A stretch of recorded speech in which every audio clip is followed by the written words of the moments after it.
Assalamualaikum warahmatullahi wabarakatuh. Kisah Rasulullah didiamkan Allah selama 15 hari. Kejadian ini terjadi ketika kafir Quraisy ingin menguji tentang kebenaran Rasulullah. Mereka mengutus An-Nadr bin Al-Harts dan Uqbah bin Abi Mu'ayth untuk bertanya kepada seorang rahib Yahudi yang mempunyai ilmu dalam kitabnya yang bertempat di Yasrib.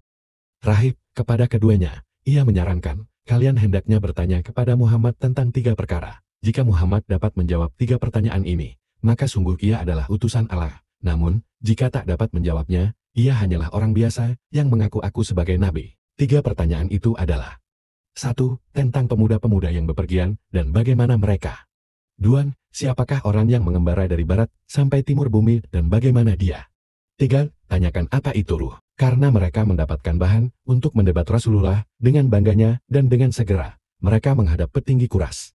Petinggi Quraisy bermaksud memalukan Rasulullah. Mereka pun menanyakan 3 pertanyaan tadi ketika Rasulullah sedang berada di Ka'bah.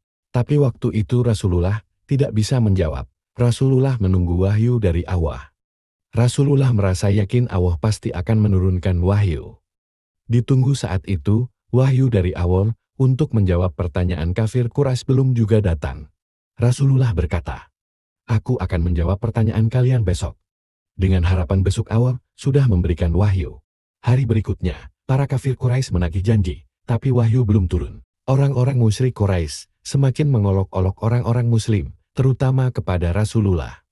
Umat muslim dan Rasulullah pun bertambah panik, karena ini pertaruhan tentang kebenaran ajaran Rasulullah. Rasulullah memunajat sambil memohon ampun, merenungkan apa kesalahan yang telah dia perbuat, sehingga wahyu tidak turun.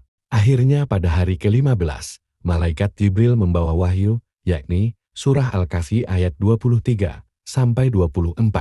Dan janganlah kamu sekali-kali mengatakan terhadap sesuatu aku pasti melakukan itu sesuatu esok pagi. Kecuali dengan mengatakan insya Allah. Dan ingatlah kepada Tuhanmu apabila engkau lupa dan katakanlah, mudah-mudahan Tuhanku akan memberi petunjuk kepadaku agar aku lebih dekat kebenarannya daripada ini. Dan Allah menjawab pertanyaan orang kafir Quraisy dengan turun ayat, pemuda yang bepergian. Ashabul Kahfi Quran Surat Al-Kahfi ayat 9-26.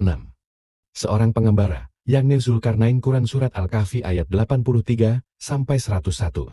Dan perkara roh Quran Surat Al-Isra ayat 85. Dan mereka bertanya kepadamu Muhammad tentang roh. Katakanlah, roh itu termasuk urusan Tuhanku, sedangkan kamu diberi pengetahuan hanya sedikit. Demikianlah teguran dari Allah kepada Rasulullah. Agar jangan suatu peristiwa akan terjadi, kecuali menghubungkannya dengan kehendak Allah, dengan mengatakan insya Allah, walahu a'lam bishawab. Mari kita biasakan, apabila belum terjadi dengan mengikutkan Allah, dengan berucap insya Allah. Wassalamualaikum warahmatullahi wabarakatuh. Jangan lupa subscribe dan share supaya jadi aman ceria kamu.